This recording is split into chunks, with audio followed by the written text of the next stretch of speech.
Le film commence avec un groupe d'étudiants en train de bavarder des sujets les plus chauds du campus. Ils commencent à parler de la découverte de crottins de cheval dans les toilettes, avec des rumeurs selon lesquelles cela viendrait d'un homme étrange qui est maintenant leur aîné.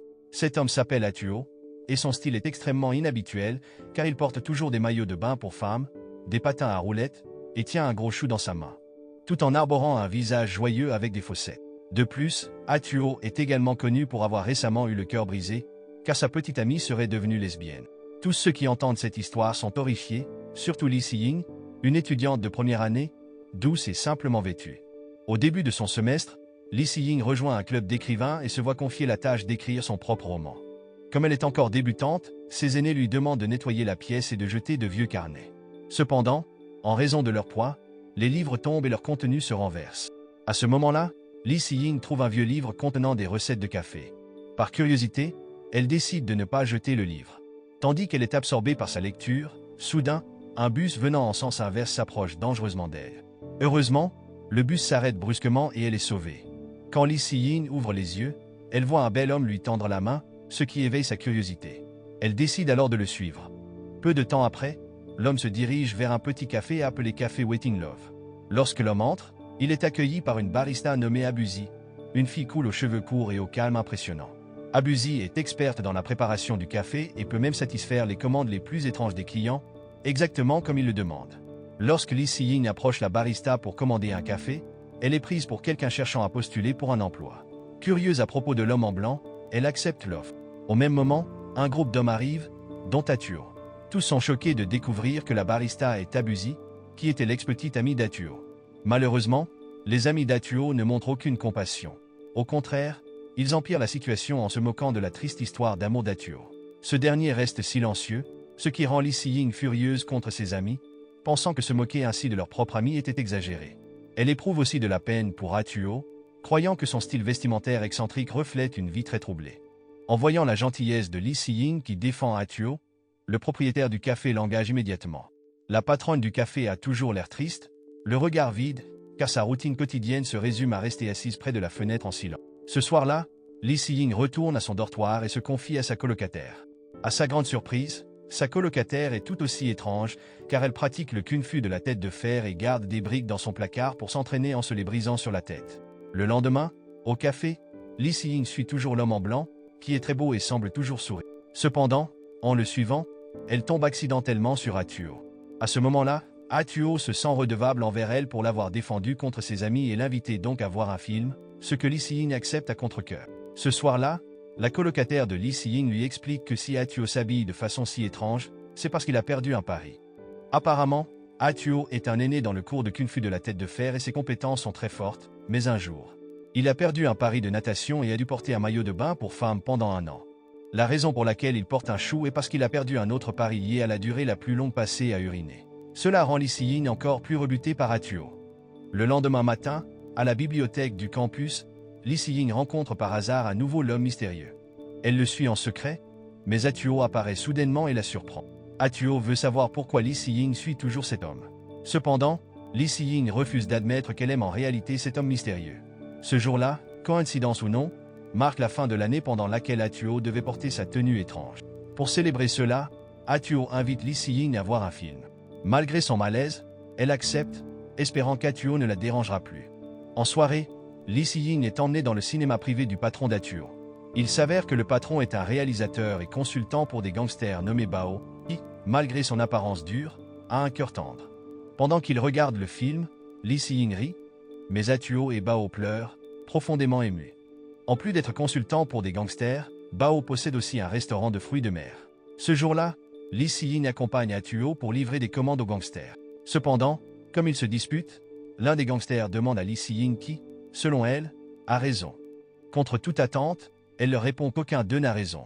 Cela amène les gangsters à se réconcilier et à s'excuser.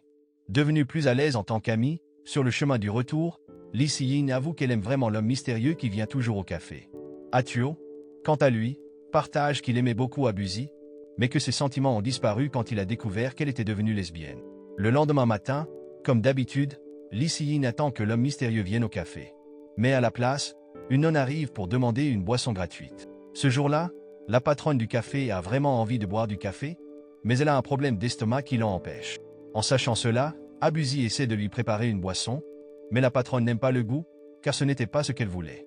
Dans l'après-midi, Lee Si-ying voit l'homme mystérieux s'abriter de la pluie. Confiante, elle lui offre un parapluie, même si ce n'est pas le sien. Elle utilise cela comme excuse pour entamer une conversation, et finalement, ils se présentent l'un à l'autre. La situation montre clairement que Lee Si-ying est amoureuse, car elle parle de beaucoup de choses avec lui. Pendant ce temps, Abuzi les observe à distance avec un regard étrange.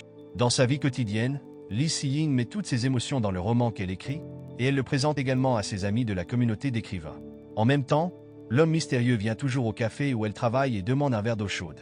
Un jour, Abuzi partagea l'histoire de la création du café. Il y avait une fois une fille fière et têtue et un homme soumis.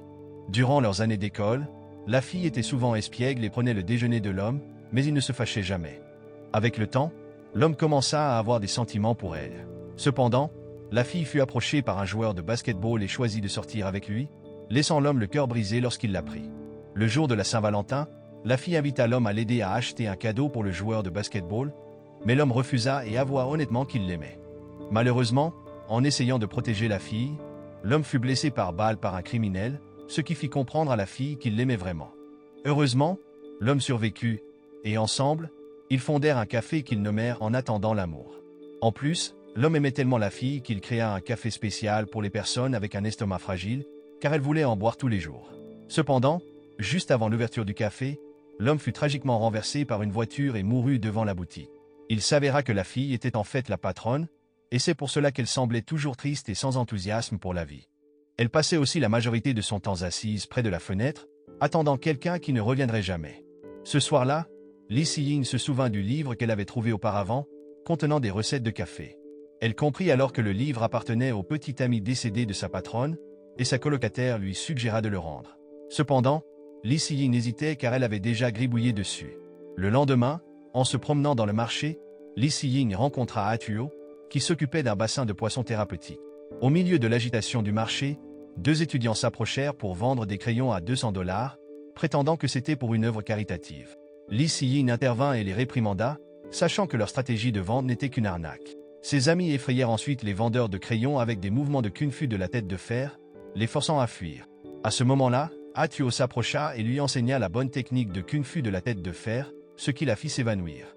Il s'avéra qu'Atuo avait plusieurs petits boulots car il voulait voyager. Dès lors, ils se rapprochèrent, comme des meilleurs amis. Puis, soudainement, une saucisse grillée apparut sur la tête de Lee Si-ying. Que ce soit une blague d'Atuo pour la faire sourire ou non, cela réussit à la faire rire. Atuo lui raconta ensuite une histoire de son enfance. Quand il était petit, ses parents étaient souvent absents, alors pour faire signer ses cahiers d'école, Atuo demandait aux adultes qu'il croisait. Un jour, il rencontra un oncle qui vendait des hot-dogs et lui donnait une saucisse chaque jour. Cet oncle lui dit que si Atuo tombait amoureux d'une femme, des saucisses apparaîtraient derrière ses cheveux. Mais si la femme aimait aussi Atuo, de la peau de tofu apparaîtrait à la place. Comme une saucisse était apparue derrière les cheveux de Lee Si-ying, cela signifiait qu'Atuo commençait à tomber amoureux d'elle. Ce soir-là, alors qu'Atuo travaillait au restaurant de fruits de mer de Bao, un groupe de gangsters apparut soudainement pour les provoquer. Cependant, avec seulement le manche d'une spatule, Atuo réussit à protéger Bao des armes dirigées contre lui. Un matin ensoleillé, Lee Si-ying devint curieuse à propos de l'homme mystérieux qui était toujours assis avec différentes femmes. À ce moment-là, ils ne semblaient pas se parler et étaient occupés chacun de leur côté, tandis que l'homme mystérieux souriait simplement. Distrait, Lee Si-ying renversa accidentellement du café sur la chemise de l'homme. Pour s'excuser, elle lui proposa de laver la chemise. Cependant, lorsqu'elle arriva à la laverie, elle fut surprise de découvrir qu'Atuo y travaillait également. La propriétaire de la laverie était en réalité l'épouse de Bao, qui leur offrit des nouilles délicieuses. Pendant leur visite, elle partagea que sa relation avec Bao était très tendue et qu'il était séparé depuis 16 ans. Cela s'était produit parce que Bao avait une fois insulté sa cuisine, ce qui l'avait profondément blessé. En entendant cela, Lee Si-ying demanda à apprendre à cuisiner afin de préparer un plat pour Bao, dans l'espoir de réconcilier le couple. Lorsque Bao goûta le plat, il fut surpris de sa délicieuse saveur. Cependant, malgré les encouragements pour se réconcilier avec sa femme, Bao refusa obstinément, restant fier. Atuo le réprimanda immédiatement, ce qui impressionna Lee Si-ying par son courage, la faisant tomber encore plus amoureuse de lui.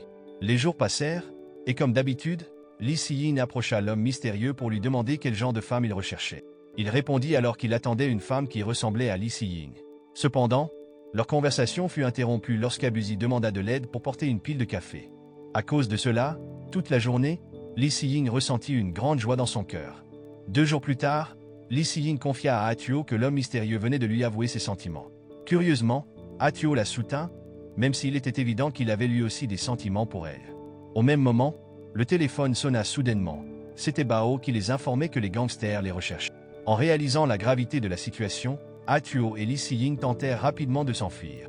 Malheureusement, ils furent capturés et une bagarre éclata. Peu de temps après, Bao arriva pour essayer de les sauver, et au milieu de la lutte, l'épouse de Bao apparut également. Ensemble, ils réussirent à repousser les gangsters et sortirent victorieux. Suite à cet incident, Bao et sa femme s'excusèrent mutuellement et se réconcilièrent. Après l'épuisante bataille, ils se rendirent au bord du lac, où ils se remercièrent et se dirent au revoir, car Ah-tuo s'apprêtait à partir en voyage. Enchanté par l'atmosphère sereine, Ah-tuo s'approcha d'elle, les yeux fermés. À cause de cela, Lee Si-ying pensa qu'il allait l'embrasser, alors elle ferma également les yeux. Mais Ah-tuo fermait les yeux parce qu'il allait éternuer, et son nez coula sur le visage de Lee Si-ying. La nuit tombait, et avant de rentrer chez eux, ils jetèrent le chou qu'Ah-tuo transportait depuis 1 an. Ils crièrent leurs adieux au chou, espérant qu'il serait mangé par des requins, des dauphins, des calamars et des méduses. Cependant, ils réalisèrent soudain que le chou avait été aspergé de conservateurs tout au long de l'année, ce qui poussa Ah-tuo à paniquer et à retourner dans le lac pour le récupérer. Peu après, Ah-tuo demanda à Lee Si-ying de réfléchir à ses sentiments et lui dit que si elle finissait le cœur brisé à cause de l'homme mystérieux, elle pourrait toujours revenir vers lui, qu'il attendrait fidèlement. Les jours passèrent rapidement, et avec une nouvelle détermination, Lee Si-ying décida de déclarer ses sentiments à cet homme. Cependant, quand elle lui avoua son amour, l'homme mystérieux révéla que la femme qui l'attendait n'était pas Lee Si-ying, mais la patronne, la propriétaire du café Waiting Love. En réalité, l'homme mystérieux était l'esprit du petit ami décédé de la patronne, et depuis le début, seul Lee Si-ying pouvait le voir.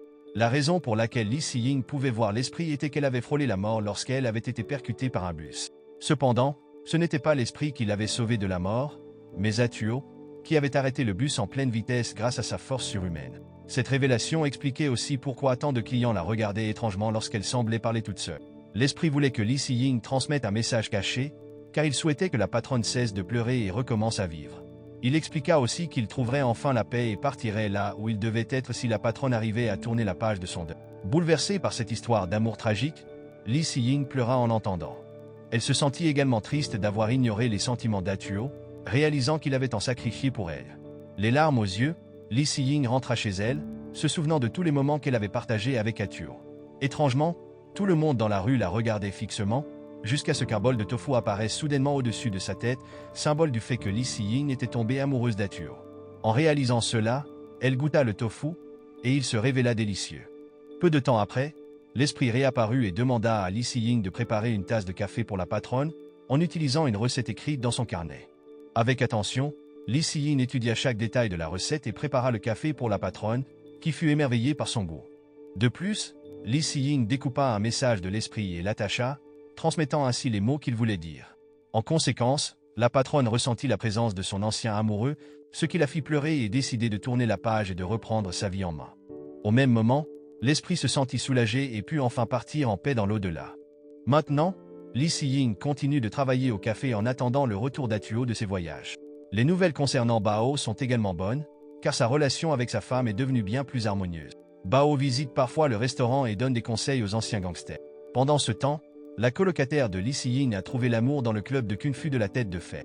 Quant à la patronne, elle mène désormais une vie plus heureuse et semble même très joyeuse en voyageant à travers le monde. Dans la scène finale, Ah-tuo revient avec une apparence extrêmement étrange. Il semble qu'au cours de son voyage, Ah-tuo ait de nouveau perdu un pari, car il porte une chemise en osier, un collier de fleurs hawaïennes, un chapeau de soldat et tient un poulet blanc. En voyant cela, Lee Si-ying l'accueille timidement. La morale de l'histoire est donc: ne jamais confondre un éternuement avec un baiser, sinon tu risques de finir avec de la mort sur le visage. Ah, et ne jette pas ton chou à la mer, il pourrait bien te manquer.